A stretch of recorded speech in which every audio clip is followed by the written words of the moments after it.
Welcome to the Mad in America podcast, your source for science, psychiatry, and social justice. Hello, this is James, and welcome to the podcast. And before we hear this week's interview, I just wanted to say that the Mad in America podcast recently crossed over the 1 million downloads mark. And so I want to thank all of you who take the time to listen to the interviews, because we couldn't have reached this milestone without you. We'd love the podcast to continue to grow, and you can help us do that by listening regularly, by sharing the interviews with others, and by sharing our content on social media. Also, Mad in America now has a new family resources editor, with Amy Biancoli taking over from Miranda Spencer. The family resources section is an important part of Mad in America, and it will be developing under Amy's guidance. So do visit our family pages on madinamerica.com and get involved if you can. Okay, and now on to our interview. Hello, and welcome to the Mad in America podcast. I'm Micah Engel, a doctoral candidate in psychology at the University of West Georgia, and a research news writer for the Mad in America website. Today I'm joined by Dr. Camille Robcis. Dr. Robcis is a professor of history and French at Columbia University. She did her undergraduate work at Brown University and her PhD at Cornell, where she worked for 10 years. Dr. Robcis has written 2 books, one published in 2013 titled The Law of Kinship, Anthropology, Psychoanalysis, and the Family in France, and a more recent book from 2021 titled Disalienation, Politics, Philosophy, and Radical Psychiatry in Postwar France. These works are indicative of her areas of interest and expertise, which include European intellectual history, most specifically 19th and 20th century France. Her recent book, Disalienation, covers a period of mid to late 20th century French psychiatric efforts that were highly experimental and shared things in common with other anti-psychiatric movements at the time, while also distinguishing themselves from, for example, the work of R.D. Laing. Dr. Robcis has a great deal of expertise in this unique approach to psychiatry, or radical psychiatry, which is called Institutional Psychotherapy, as well as its French and more general European context. I invited her here today to talk about how she developed an interest in this approach, as well as to learn more about what made institutional psychotherapy such a novel form of psychiatry. Welcome, Dr. Robcis, and thank you for speaking with me. Thanks so much, Micah, for inviting me. Okay, so let's jump right in. Across both of your books, you seem to have a strong interest in French politics, psychoanalysis, psychiatry, and how these things connect. Could you provide our listeners some background information about what drew you to these interests? Yeah, thank you. So I was actually trained in intellectual history. So as you said in your introduction, that's really the goal of intellectual history, is to think about the relationship between texts and their contexts. Usually historians often read texts in a way kind of symptomatically, right, as a symptom of their contexts. And often literary critics or theorists don't address the context at all, sort of focus on the formal quality of the text. So I think of intellectual history as kind of in some ways, the best of both worlds, because you try to read philosophical, theoretical, psychoanalytic texts closely, but also relate them to the various contexts in which they were produced. So both of my books really take on this approach. I have been interested in psychoanalysis for a long time. Partly, as you mentioned, I was an undergraduate at Brown. I worked with someone called Carolyn Dean, who wrote about Lacan. So that's kind of where I discovered it. And then in graduate school at Cornell, I worked with Dominic Lacapra.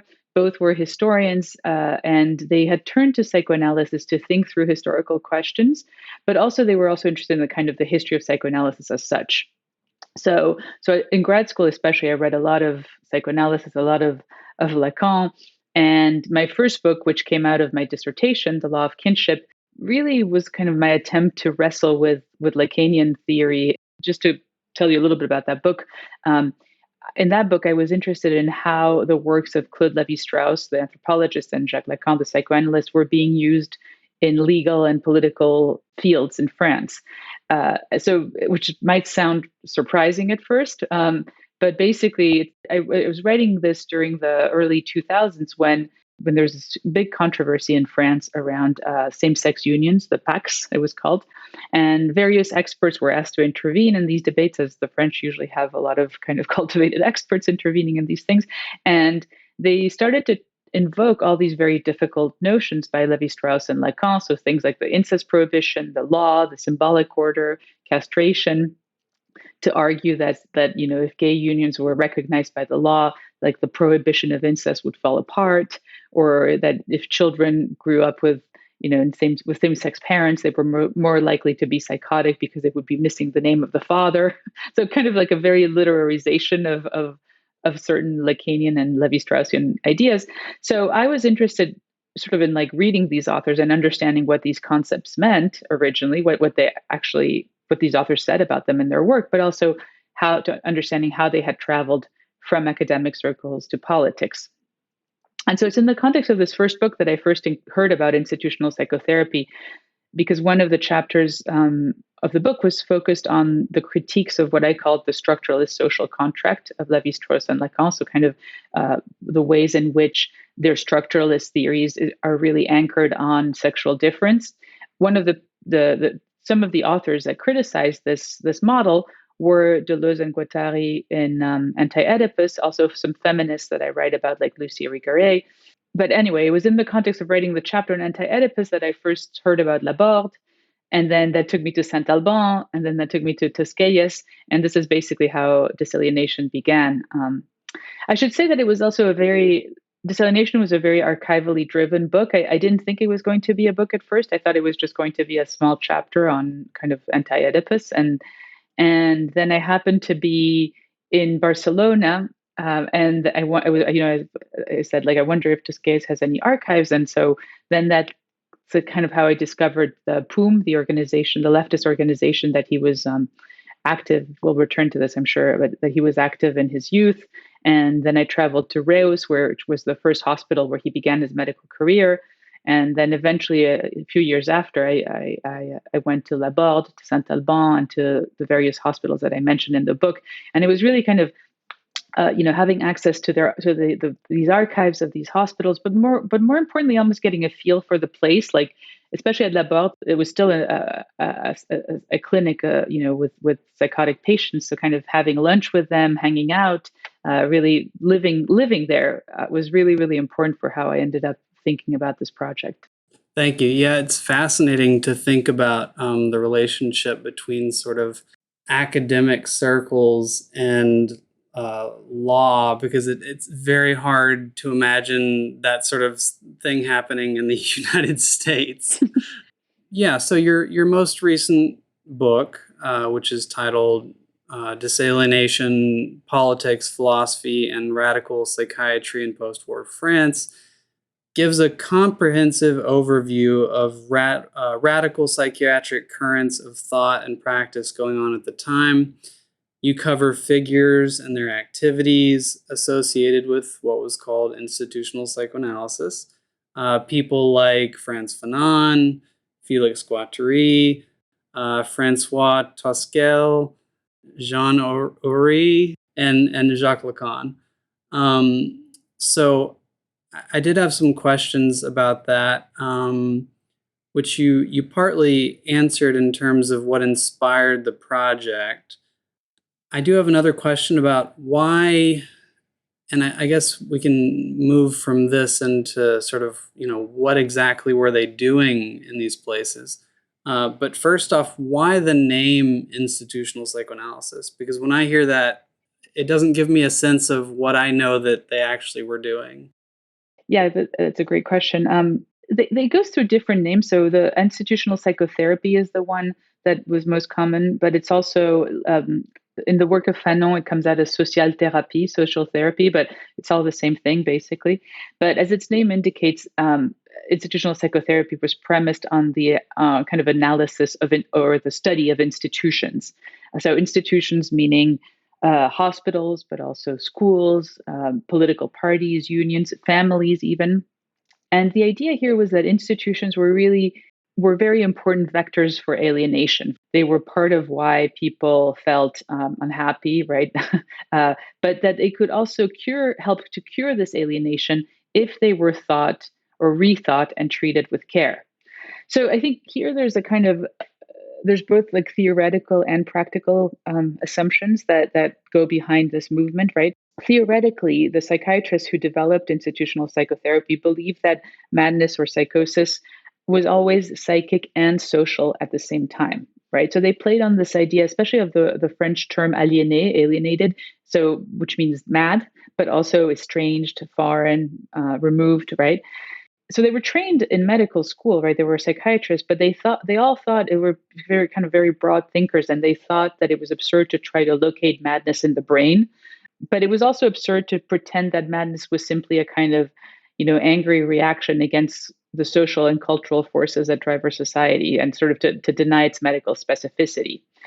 So the challenge of institutional psychotherapy was really to kind of hold both sides at once, right? To take into account the medical/neurological aspect of madness, but to also really think about the social, cultural, and familial causes, if you'd like, or origins that help to shape a particular illness. And so this is where psychoanalysis came in, because they were all reading they all read a lot of Freud, but then very quickly they also moved to Lacan, especially the early Lacan of the 1930s, because both of them, for Freud and Lacan, the subject is always a subject that is formed by conscious and unconscious relationships with other people, with others.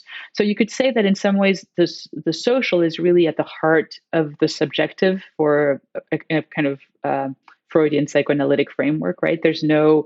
The subject is always surrounded by people, right? And formed, shaped by these people. So one of the things that institutional psychotherapy argued is that not just that, in some ways it was more provocative. It wasn't just that psychiatry needed to kind of include psychoanalysis in its treatment, but rather that psychiatry needed to anchor itself in a Freudian understanding of the subject and of the unconscious. And so that's why in some ways they spent so much time thinking with psychoanalysis about psychoanalysis at the same time as they were practicing doctors. And I guess this leads me to your question on disalienation, which is the reverse of the coin in some ways, right? So if alienation was always psychic and social at once, then disalienation needed to proceed on these two levels. This is why, by the way, also Tuskegee called Marx and Freud the two legs of institutional psychotherapy, so that the idea is that one walked, the other had to follow, right? What does this mean practically? Well, if we go back to this question of institutions, the problem is not so much that institutions exist, because again, we need these structures to organize our social and psychic lives.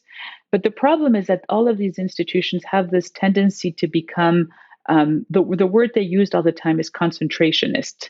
So authoritarian, oppressive, hierarchical, stagnant, right? From the hospital to the schools to the family, right? So the question that they were all kind of struggling with is asking how can we avoid this? And the main challenge for institutional psychotherapy was you could say that it was an attempt to imagine within the limited confines of the hospital a philosophy, a social theory, but also a clinical practice that could prevent the chronic reappearance of these political and psychic concentrationisms. So it always was anchored in the theory and the praxis at once, right? Theory and praxis were intimately linked, and it was always any practical exercise that they devised had a kind of theoretical purpose, and all the theory was really anchored in the practice also. Yeah, so that's one of the things that I've been really interested about when it comes to institutional psychoanalysis is almost the reflexive element, where it's like we're analyzing the institution itself rather than what tends to happen, which is, you analyze the individual patient. That's right, exactly. In terms of some of the concrete activities and practices that were going on at places like Laborde in France, and some of the other clinics, Saint Alban, I believe was one. Yes, that's right. I think there was one in Algeria, Blida Joinville. Yeah. And that's where Franz Fanon worked. That's right. Yeah. Right. Yeah. So I'm curious if you could talk a little bit about some of the practices that they were doing at these clinics that were, as far as I understand, pretty radical. Yeah. So let me start with the theory and then get to the praxis. But in some ways, if we go back for a second to what we were talking about before, this idea that institutional psychotherapy needed to ground itself in Freudian psychoanalysis. So what did this mean exactly? Well, in some ways, it was a kind of revolutionary statement, both for the field of psychoanalysis and for the field of psychiatry. It was revolutionary for psychiatry because mainstream psychiatry at the beginning of the century, when all these people were studying, basically, or say even like after the war, and you could still say even today in some ways, mainstream psychiatry was very some ways conservative, closed, and mostly focused at the time on kind of brain localization, right? It had very little interest in the humanities and the social sciences, and even psychoanalysis and philosophy. So a lot of these doctors kind of came out of medical school frustrated with the limits of psychiatry. But it was also kind of using psychoanalysis to think about psychiatry was also quite revolutionary within the field of psychoanalysis, because when Freud discovered or invented, if you'd like, psychoanalysis, he was very clear about the fact that he thought that this would work primarily with for neurotic patients, but not necessarily for psychotic patients, partly because the basis of the Freudian analytic technique is known as transference, right? Is what and so and that happens through language, through the talking, what Freud calls the talking cure. And so the problem with psychotics is that precisely they have a different understanding of language, a different understanding of the symbolic. So for a long time, the idea was that psychotics really couldn't have transferential relations because they couldn't have the same kind of intersubjective relations that sort of neurotic patients had. And so Freud kind of gave up, if you'd like, on psychoanalysis for psychotics. I mean, he wrote about it in his famous case of Schreber. But he didn't really work with a lot of psychotic patients. And so when, Lacan really begins his work thinking about how you can use psychoanalysis with psychotic patients, that was what his thesis was about, his doctoral thesis. But then the institutional psychotherapy really kind of runs with it, right? Because they're much more hands-on practicing. And so they start to come up with techniques to try to think about how you can use these psychoanalytic insights with psychotic patients, even if they have a different relationship to the symbolic and a different relationship to transference. And so what they say is essentially, from a clinical perspective, in psychosis, it's not that there is no transference, it's just that it's not intersubjective, it's not one-on-one. It's not like you and your analyst in the office where you say something, the analyst says something back, right? In psychosis, they describe it as a dissociated, collective burst is the word they use, transference. So I'm not a clinician, and this is one of the things I had a really hard time kind of understanding how exactly it worked out. But, I've asked a lot of my psychiatrist and psychoanalytic friends, and they say that this makes sense to them, that you could have transference in a group, but also with an object, with a door, with a telephone. I mean, that it doesn't have to be this kind of back and forth that you would have in a more kind of clinical, patient, doctor's office type thing. So this is really the kind of theoretical hypothesis that guided everyday life at Saint-Alban, at Laborde, and Blida. How can this hospital become a space of psychic healing and of renewed communal bonds? How can you make it a healing collective? So how can you go from concentrationism to basically this healing collective? And again, so the answer was not just theoretical, it was very practical. You needed to develop structures to literally produce or institute this new social, a new social that would facilitate these collective transferential relations. So that was kind of the principle that guided all of the activities of the hospital. So it was, they had a lot of theater, music performances, art, pottery, woodworking, gardening. I mean, if you look at their kind of schedules, it's like you can do things pretty much every hour, right? There's a ton of meetings, group meetings, and the meetings are open to the entire hospital community. And if you had an idea, you could literally just get up and talk, right? Discuss a problem, propose a new kind of activity, whatever you'd like. So rethinking the hospital had to do with rethinking kind of everyday life, but also rethinking it at the level of at the level of the architecture. So one of the first things they did at Saint-Alban was to tumble the walls of the hospital to basically allow it to be integrated with the community, with the village as a whole, tumble the divisions of the cells. No medical blouses, so you don't know who's a doctor, who's a patient, right? And the idea is, again, it's a practical thing, but it's also a theoretical idea because it forces you to explode fixed roles, right? You're not too comfortable in your position as a doctor or as a patient, like you're constantly rethinking who's who. And so, you all have lunch together, and this is the kind of thing, again, I witnessed when I went there. Like, you eat with the patient. It's not like the doctors are sitting in a kind of separate room. It's a communal lifestyle. And so the challenge, was to kind of figure out not just how to set up these institutions that would facilitate the emergence of the psychotic transference, but also how can you put in place kind of preventions so that these institutions would not become concentrationists. So to go back to what we were talking about earlier, so the way Uri put it is like, how can you prevent these activities from kind of becoming small kingdoms? Like I'm the cook, or I'm the nurse, or I'm the one who does the dishes, right? So because that obviously leads to kind of particular structures of power. And so at Saint-Alban and at Laborde, all of the activities were coordinated by a structure called the club. And the club was a kind of you can think of it almost like a kind of self-managed union that the patients were in charge of. And they were in charge of kind of the actual organization and rotation of these activities. And it switched around. So again, it would prevent this kind of reification. The person who really kind of thought about this most was probably Guattari. One of my favorite activities that he comes up with is this, or I guess I don't know if it's an activity, but a mechanism is called the grid, la grille. And it's a double entry chart. I have a picture in the book, but it's a double entry chart with a timetable and the names of all the staff members and the patients and the work that was assigned to him or her every day. And that would rotate. So again, you wouldn't get too comfortable doing the dishes or doing the laundry or giving out the medicine. You wouldn't get too egoized, is what they said, right? And Guattari said that the grille he called it an instrument of disorganization to avoid the passivity generated by the bureaucratic routine. So the minute you get too comfortable in something, you have to kind of rethink it. And that's what you were talking about, this kind of reflexivity, right? I mean, the way Jean-Henri put it is also beautiful. I think he said, ne pas laisser en passer une, to never let one go by, right? Anytime you think you're disalienated or you're like, got it, you have to rethink it because the traces of alienation will come back. And I assume a lot of this is in response to Stalinism and some of the Yes. kind of failed attempts at communism where there was a large degree of concentrationism. Definitely. Yes. I mean, the historical context for all this was extremely important.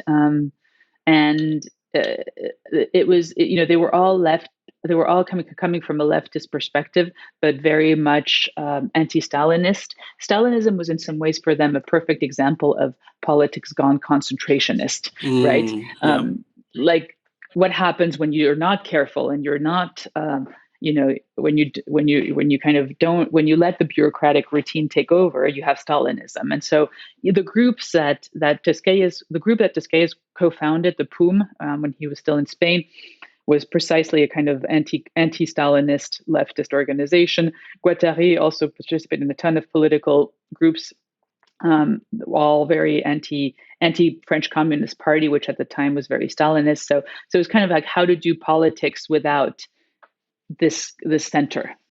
Yeah, so I'm curious, and maybe you've partly answered this already, but do you have any insight into how or why these sort of unique views, practices, political convictions, how or why they arose at this particular time in France? Because, there are other examples of anti-psychiatric or radical psychiatric things, but they weren't quite like this. Yeah, so again, we can talk a little bit more about the historical context here, because then I spend a lot of time in the book thinking about this, because I think it's absolutely central to understanding the origins of institutional psychotherapy and the shape that it took.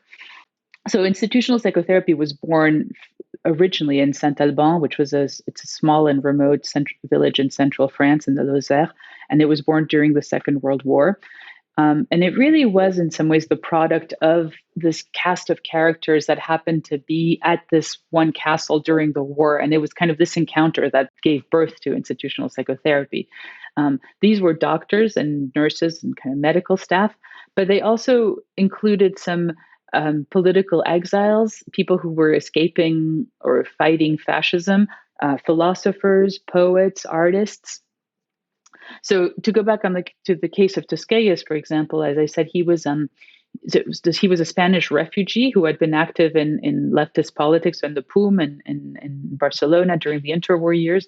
He had fought on the side of the Republicans during the Spanish Civil War, and then when Franco eventually wins the decisive battle, he flees for France, crosses the Pyrenees, and he's placed in one of the various concentration camps that the French government had built for Spanish refugees.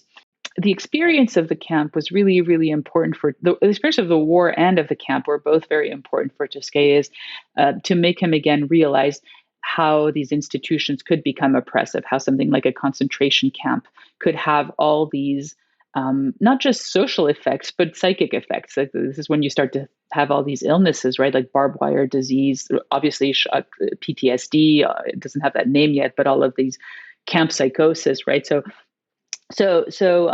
one of the things Tosquelles does during the time at the camp, is that he sets up a medical service, and he realizes two things. Like, he realizes, first of all, that you can practice psychiatry anywhere, that you don't really need a kind of trained staff personnel, because he recruits his other political kind of refugee buddies, to help him out, and he also realizes that even though institutions can be alienating, they can also be disalienating.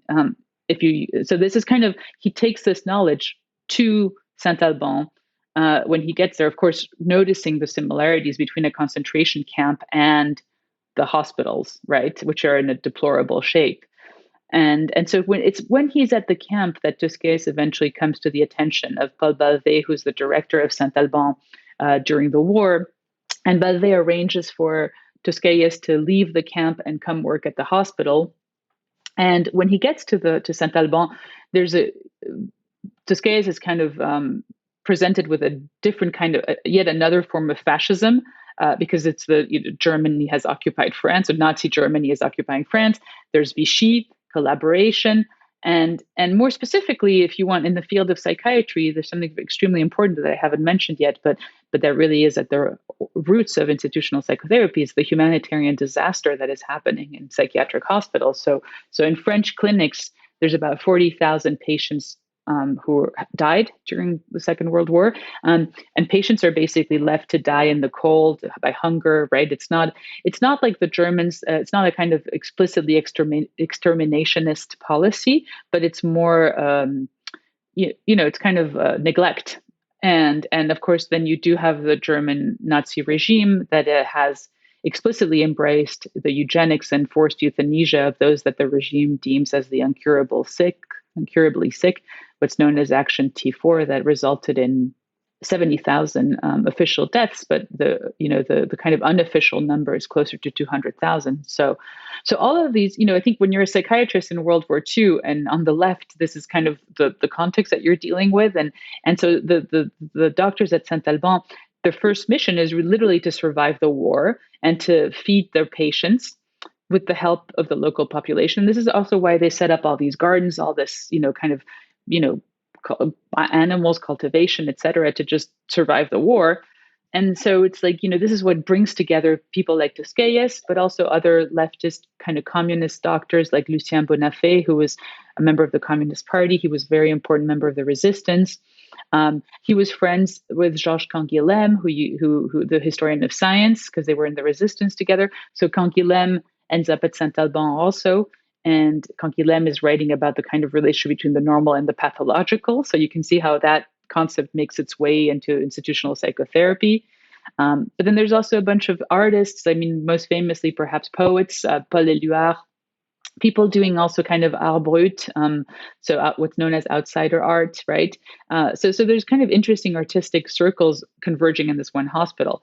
But I think the main point here is that there's, in some ways, uh, World War II and France in this particular conjunction makes two things clear to them. The first one is that psychiatry can no longer claim a position of detachment, kind of objectivity or pure science, but that it needs to reckon with its like intrinsically political nature. And secondly, that really that the kind of that the political and the psychic are intimately linked, right? Fascism for Toscaeus and for his friends it's a kind of a perfect example of how you can't collaboration requires a particular state of mind. It's not just a social condition. So that means, again, two things. It means that when you treat a patient, you need to treat his or her social environment. And it also means that you need to treat the hospital or to cure the hospital at the same time as you cure the patient, the community as a whole. Yeah, and that makes me think of some of Frantz Fanon's work, which I'm sure was inspired by some of this work, right? Exactly. So I do have a question, 'cause I think probably a lot of our listeners are more familiar, and this is one of the reasons I wanted to invite you on. I think a lot of our listeners are probably more familiar with people like Lang, people like Thomas Saz, Basaglia, these kind of other anti-psychiatric figures. So could you explain a little bit about what distinguishes, and I think you have a little bit just in describing these clinics, but could you say anything more about what distinguishes, the work of Toscaeus, as well as Guattari and these others? So I think the best way to answer this is to kind of go back to institutional psychotherapy's understanding of mental illness as both neurological and social. So obviously, institutional psychotherapy has a lot in common with anti-psychiatry.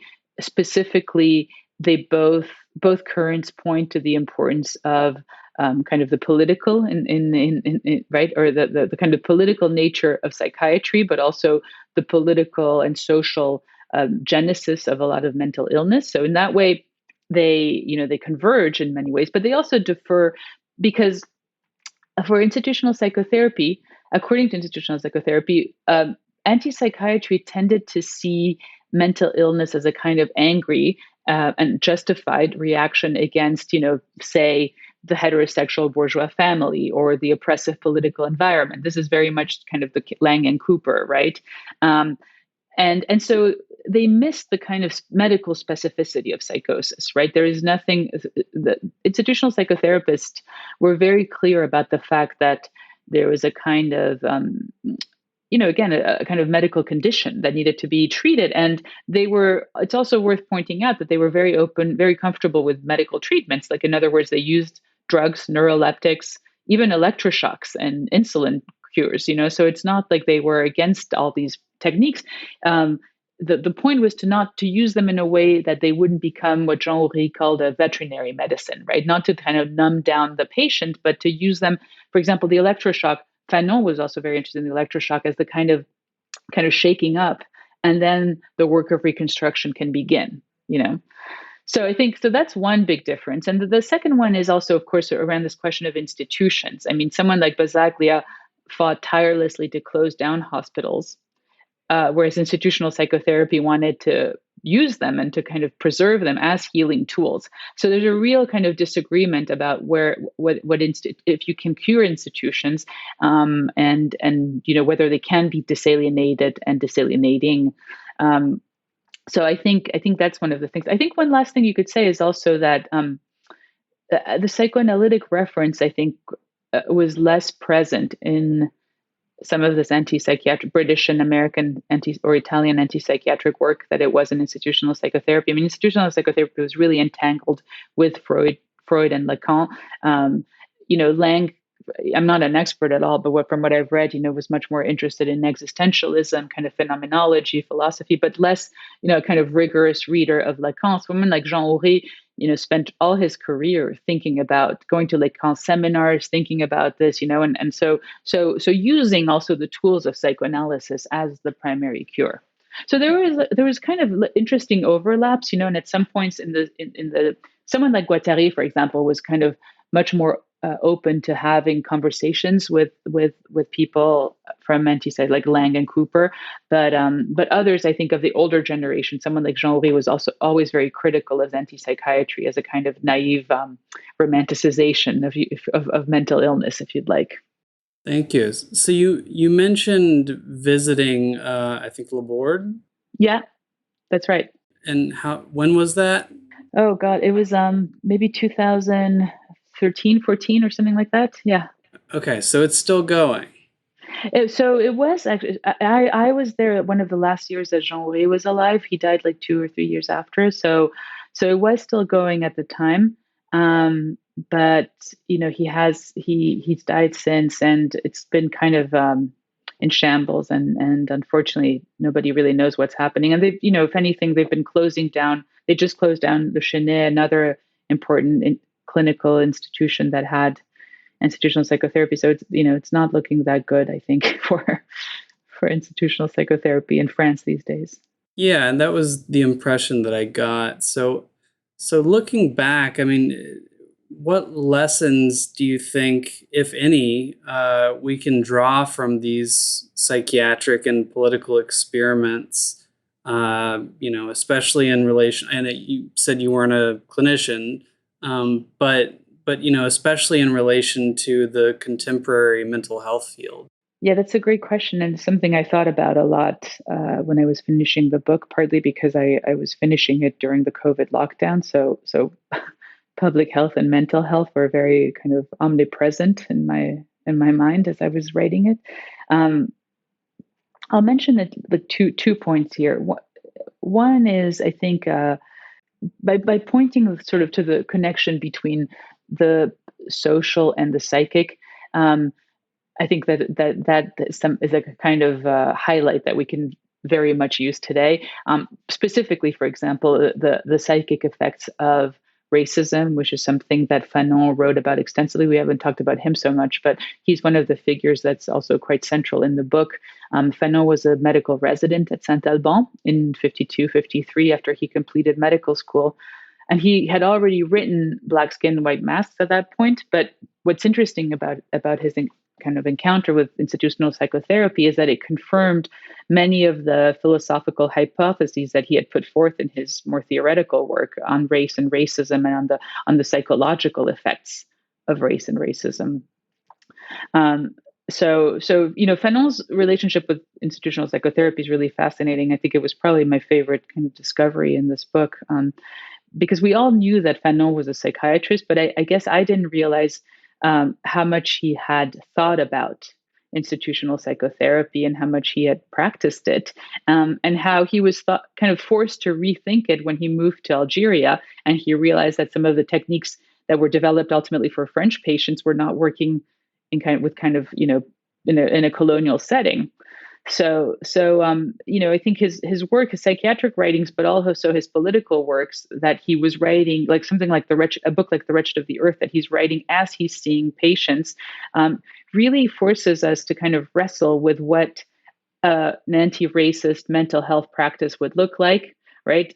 How alienation always operates on these two levels, like in the social and the psychic, and also, nobody gives you exactly a definition of what disalienation looks like, but they certainly, give us tools to think about, like what would the path towards a kind of disalienated medical practice look like? What would the path towards also a disalienated society look like? It would be one that would take into account the psychic remnants of something like racism, I think would be one way to put it. So I mean, it's hard to talk about lessons because, again, a lesson would have to be deconstructed the minute they tell you what it is, because then, that would be a concentrationist. So it's let's say a provisional lesson would be, to think about some of the tools that institutional psychotherapy gave us to think about common life, the common spaces, social interactions, by really foregrounding the role of the unconscious in all group formations, right? Like all groups have a kind of unconscious, but also the collective dimension of all individual subjective development. So I think these two sides make institutional psychotherapy really exciting, because you realize that the unconscious is not just a kind of something that you add on to the theory, but really the basis of the transferential process, the vector through which individuals and collectives can explore fantasies, conflicts, desires. And those things are good, right? It's not, the point is not to ignore them. The point is to kind of explore them and to figure out a way to work with them so that they're not so destructive. The unconscious is ultimately the means by which the group can avoid closing upon it on itself, you could say. So again, I think this is kind of abstract and broad, but I think you really can use that. I mean, it's something I use politically a lot, to still think about to think about politics today, like what, and to think about the role of the unconscious in politics, to kind of pay attention to the libidinal, the phantasmatic, the emotional, right, the desire for domination often, or for redemptive violence that I think escapes the framework both of liberalism and of Marxism, right? Because liberals tend to think that something like, the kind of return of fascism is purely a kind of lack of rationality. And then Marxism tends to think that it's a displacement for a kind of more real social,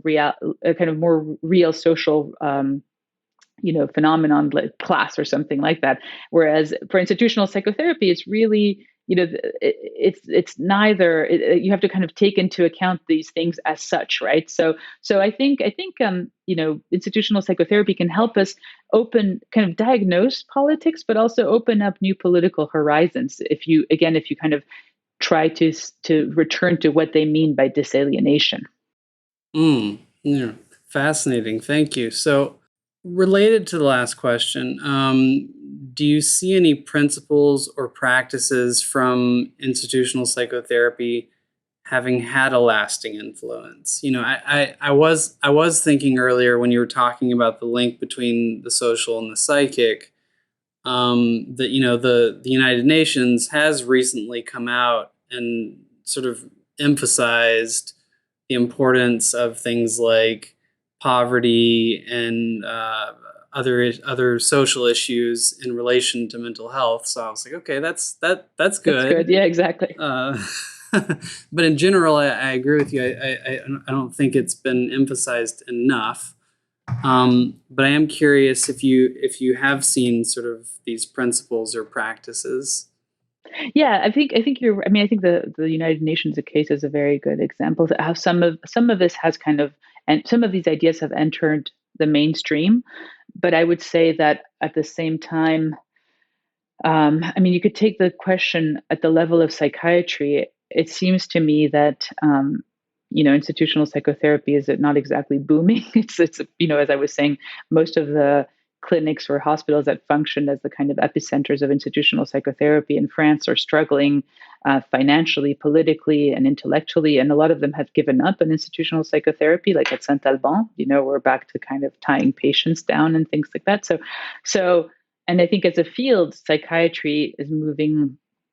Aside from very few kind of innovative departments or cities, or as a field, psychiatry seems to be kind of closer to neurology, more reliant on pharmacology and pills and psychoanalysis, and in some ways the psyche is more talked about in terms of cognitive behavior therapies. It's not exactly like we're seeing a revalorization of the unconscious anywhere. So that's the kind of bad news. But at the same time, I do think that there, I've been kind of excited to meet various young doctors, psychiatrists, but also psychoanalysts who are returning to institutional psychotherapy and their clinical work, and it's been really fun to have these conversations with them, to try to understand the techniques better, how they can use them with psychotic patients, and sort of what they find, not as a kind of hagiography of.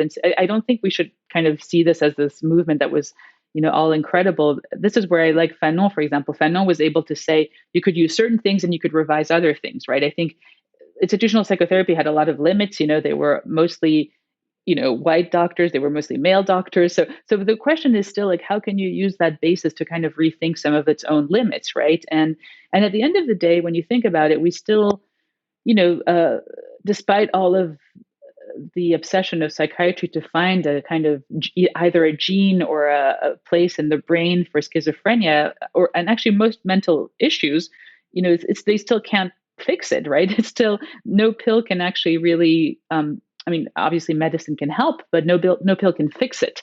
So I think, more and more, I think the medical field, and I think in that way, the pandemic played a huge role in this, to kind of highlight the constitutive role of the social, the political, the economic, and the cultural, and to try to see how these intersect with the medical and the neurological, instead of taking these fields apart, really trying to bring them together.